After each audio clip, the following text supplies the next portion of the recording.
ભાઈ તારી પાસે બાકસ છે? નથી ભાઈ મારી પાસે. ભાઈ તારી પાસે બાકસ છે? ભાઈ મારી પાસે બાકસ નથી હો. તમારી પાસે બાકસ છે? અરે મારી પાસે બાકસ હોય તો ઘરે ઘરે માણસોને તાપતા કરી દો. બાકસ નથી.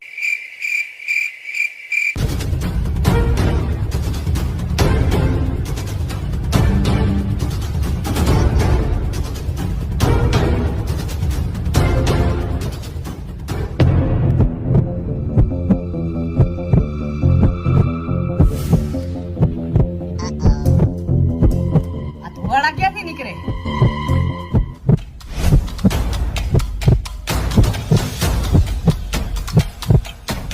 લા ભાઈ આ બીડી તે છે નથી હરગાવી, તારી પાસે બાકસ તો હતી. લા તમે ક્યાં મારી પાસે બાકસ નાખી? મારી પાસે તો લાઇટર છે.